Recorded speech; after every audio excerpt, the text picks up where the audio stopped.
Why did you take a while to fall in love with Christmas? Why did you not like it? You're supposing that I have fallen in love with Christmas. Oh, OK. Haven't you? I know, it's terrible, it's terrible. Please, You sound like such a heretic. Big thank you to actor Greg Wise, who didn't stay for long. National treasure. Yeah. I had a tricky time as a kid growing up with Christmas. I think if the family that one finds oneself born into is slightly dysfunctional, that all comes out at Christmas time. OK. That's most of us, though, I think. That's most of us. And the biggest number of divorces are straight after yes, Christmas. yeah, completely. Yeah. And one year, my mum, bless her, who wasn't happy, left the Christmas table, left the house, and came back in January. Right. So I'm not looking Oh, for Greg. sympathy. No, but it's one of the things. Yeah, it's one of the I things hear that you. we constantly have to bear in mind. Yeah. Yes. That for a lot of people, Yes. Christmas It's a miserable time. Absolutely. isn't this. Yeah. Isn't this stuff. For a lot of people, it's about being on their own, Yes. or it's about being with people who they are having difficult relationships I totally with. relate. And one of the wonderful things about the book that I was able to put together, Which is beautiful, by the way. is that it's written by ex-homeless people, refugees, women who've been trafficked, aid workers, people in camps, Yeah. alongside the likes of us. Yeah. British Hindus, British Muslims, all writing about this one day of the year. And what's extraordinary about it is that everyone, pretty much, and I didn't say this is what you have to write about, just say write about memories of Christmas past and hopes for future ones. Yeah. And almost everybody of the 51 folk who wrote in the book all said, all I want is time with those I love. Yeah. That's all. That's all. Time for family. And, you know, and it's very tricky because we're pressurised by all of this stuff. But how to do get you... stuff. So when you... Obviously, you're a parent. Yeah. And, you know, in my house, I could probably be a bit curmudgeonly about Christmas, but I've always kind of got over it because I've got kids. Yeah. So have you had to kind of do that in the past? Luckily, my wife is Mrs. Christmas. is a committed Oh, fantastic. Christmas elf. So you get half and half. So we'll be...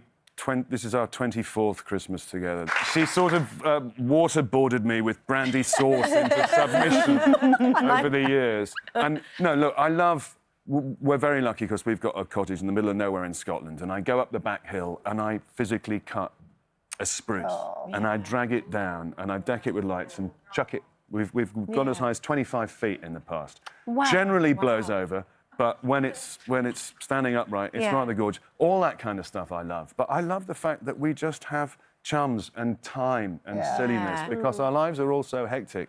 To be able to just sit quietly. And it's not or about noises. stuff. No, And I it's not don't- about stuff. But I know Em had a bit of a kicking a few weeks ago saying she's trying to have a sustainable Christmas, and everyone went crazy. Oh, about that. really? Why? What does it mean, a sustainable Christmas? Sustainable Christmas is, at the moment, I think we're all trying to lessen plastics Yes. Totally. and stuff. And we know that all these enormous container ships come over from China with all the gear that we buy for Christmas and then go all the way back to China with all the landfill. And that's a little bit...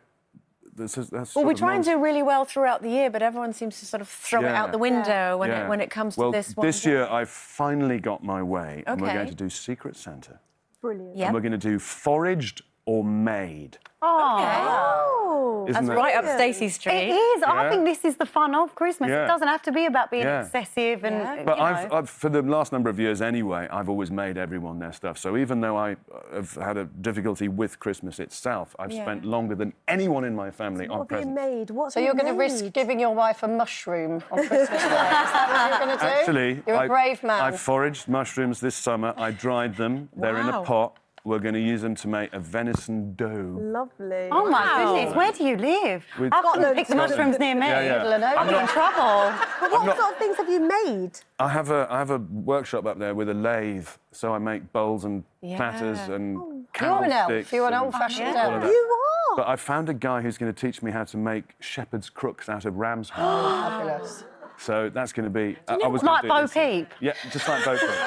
So tell I'll us bring one about- on next time. Wouldn't that be great? Do you know, my dad's done that for sorry. years, lathing. Yeah. And I think for men in particular, we're going to be talking about this a little bit later in the show, finding something that is that you enjoy, that's a stress relief. And he did it when we lived around the world when I was growing up.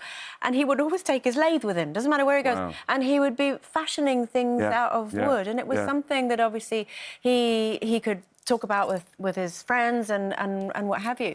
Now, you sound like you live quite an isolated life, and the things Up that there, you... yeah. Up Only there, just for up Christmas there. when they go up there, Yeah, yeah. yeah. We're going to be talking later in the show about friendships and this sort of thing. How do you make sure that you keep in touch with your male friends when you're not working? After I leave here, I'm going to go and have a cup of tea with my eldest male chum. Oh, lovely. Just out the front here.